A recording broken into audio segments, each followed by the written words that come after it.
Halo guys, Assalamualaikum. Hari ini aku bakalan cerita salah satu tokoh pewayangan Jawa yang pastinya kalian juga udah nggak asing lagi. Tapi sebelum kita lanjut ke ceritanya, jangan lupa bantu support channel aku dengan cara subscribe dan aktifin loncengnya, supaya kalian nggak ketinggalan cerita-cerita lainnya dari aku. Oke, kita langsung masuk aja ke ceritanya. Kita awali dengan latar belakang Gatot Kaca. Gatot Kaca adalah sosok ksatria di Pringgondani, anak dari Werkudara dan Dewi Arimbi. Panggilan lain untuk Gatot Kaca adalah Bambang Tetuka Kaca Negara Senaputra Bimasuta Arimatmaja Kerincing Wesi. Sudah nggak asing lagi ya guys, Gatot Kaca ini dikenal dengan julukan Otot Kawat Tulang Besi. Gatot Kaca adalah ksatria yang tangguh. Diceritakan dalam kisahnya, kekuatannya itu seperti disebutkan seperti alam atau seperti kilat ya mungkin guys. Jadi Gatot Kaca ini benar-benar sakti ya guys. Ia bisa terbang tanpa sayap. Gatot Kaca juga mempunyai caping basunada. Jika saat panas ia tidak kepanasan, dan saat hujan ia tidak kehujanan. Kesatria tangguh Otot Kawat Tulang Besi ini lahir dari seorang ibu bernama Dewi Arimbi dan putra dari seorang ayah yaitu Bimasena. Gatot Kaca adalah seorang raja muda di Pringgondani, yaitu kerajaan yang hampir seluruhnya adalah raksasa. Di waktu kelahirannya ia diberi nama Jabang Tetuka. Dan ketika kelahirannya ini guys, buat heboh satu istana karena di umurnya yang sampai 1 tahun, tali pusarnya tidak bisa dipotong guys, walaupun udah dicoba dengan berbagai macam benda pusaka. Akhirnya nih ya guys, keluarga Pandawa sepakat memberi tugas kepada Arjuna, adik dari Bimasena atau paman dari Gatot Kaca, untuk mencari benda pusaka yang ampuh untuk memotong tali pusar Gatot Kaca. Akhirnya Arjuna melakukan pertapaan. Pada saat yang sama, karena Panglima Kerajaan Hastina sedang bertapa mencari senjata pusaka.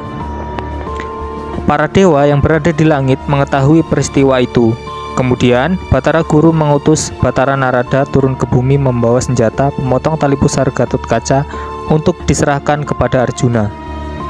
Namun Batara Narada salah memberikan senjata yang bernama Konta Wijaya yang seharusnya diberikan kepada Arjuna, namun diberikan kepada Karna. Hal ini terjadi karena keduanya memiliki kemiripan. Setelah menyadari kesalahannya, Narada menemui Arjuna untuk memberitahu. Kemudian Arjuna mengejar Karna untuk merebut pusaka Konta. Akhirnya, pertarungan antara keduanya tidak bisa dihindarkan.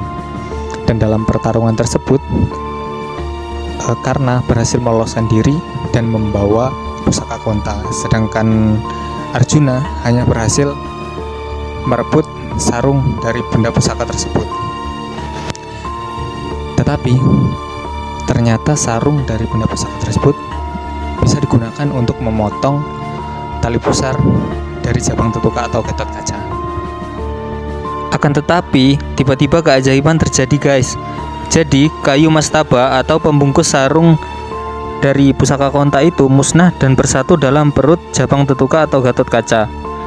Setelah berhasil memotong tali pusar, di umurnya yang masih 1 tahun, atas izin dari ayahanda yaitu Bimasena dan keluarga Pandawa lainnya, Gatot Kaca dibawa oleh Narada ke Kayangan untuk menghadapi Kala Sakipu dan Kala Pracona yang mengamuk pada saat itu, di mana menurut ramalan para dewa hanya bayi Gatot Kaca itu yang mampu mengalahkan kedua raksasa itu.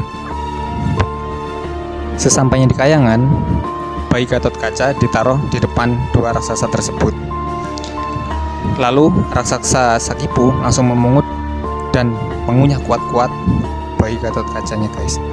Tapi ternyata guys, memang bayi Gatot Kaca ini bukan bayi biasa. Meskipun sudah dikunyah kuat-kuat, tetapi Gatot Kaca ini tetap utuh.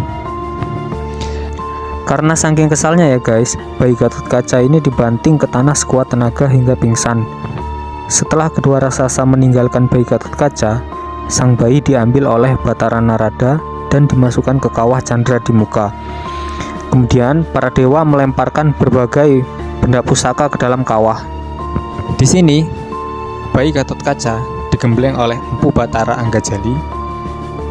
Kemudian setelah selesai pengemblengan, Gatot Kaca ini muncul sebagai sosok pria dewasa yang gagah perkasa.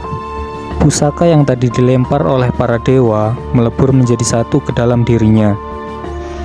Para dewa lalu memerintah kepada Gatot Kaca untuk melawan tentara raksasa Prabu Kala Prajana dan Patih Kalasakipu. Akhirnya Gatot Kaca mampu membunuh kedua raksasa tersebut.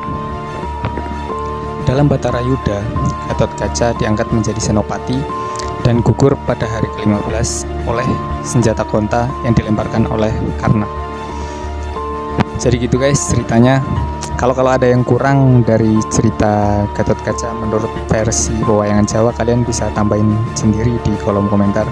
Oke, sampai ketemu lagi di cerita selanjutnya.